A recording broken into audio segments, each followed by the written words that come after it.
Hey there guys, so I just got done watching this Robert Helenius Erkan Teper fight that took place last night on a card by Z Promotions in Germany. Erkan Teper gets knocked out cold in the 8th round by Robert Helenius in a really surprising career revival that I really wasn't expecting. Now, going into this fight, the way I saw this fight going, and I didn't make a prediction video, but I did comment on several other people's videos, and the kind of vibe that I had going into this fight that it was probably going to be a decision victory for Helenius. However, I would not have been surprised at all by an Erkan Teper knockout, because Robert Helenius, as I've talked about in previous videos, he's a guy who has very brittle hands. You know, he's a very big puncher, and he's a big, tall heavyweight who had a really good amateur background, and he's actually a pretty skilled boxer with good technique. But the problem is injuries as well as poor lifestyle choices have sort of ruined his career. I mean, the guy has no stamina. He's wide open to the body, very vulnerable downstairs, very soft at the midsection. The guy has an issue where the guy breaks his hand in nearly every fight. I mean, in his previous two fights against that Russian journeyman that he fought, he suffered a broken right hand again. And, he broke both of his hands when he fought, I believe it was the Michael Sprott fight.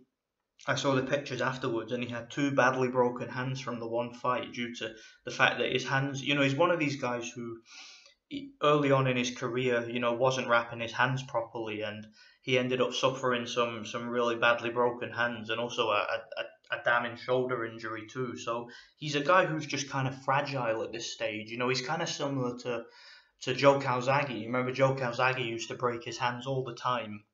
Paulie Malignaggi is another one.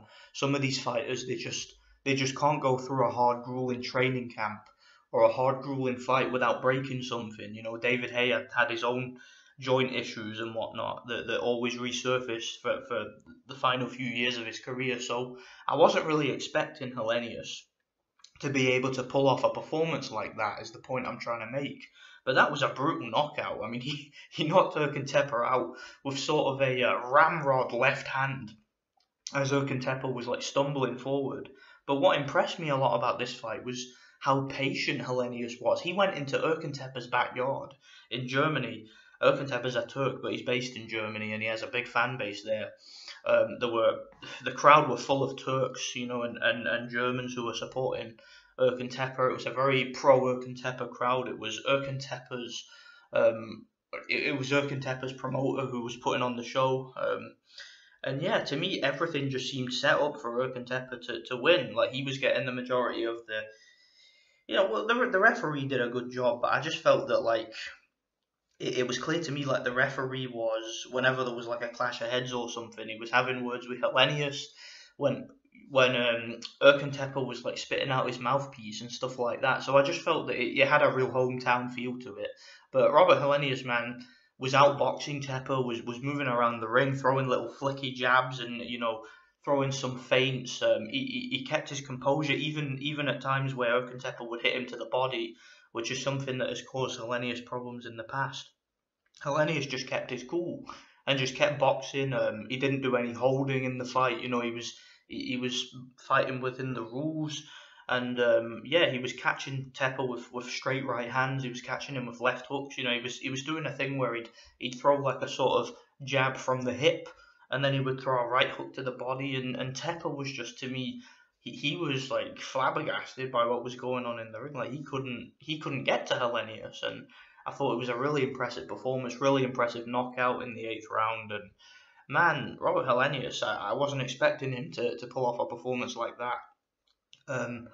He's a heavyweight who I don't think that he's really going to make it to world level. I just think that there's been too many injuries, there's been too many setbacks, too many layoffs, too many instances where he could have performed a lot better than he did. For example, he fought Dillian White last year, and it was a disappointing performance. But to be fair, he did take the fight on like 10 days' notice, so that was to be expected. But he'll be in some fun fights. I would like to see the fight against Otto Wallin, which is a fight that's being talked about.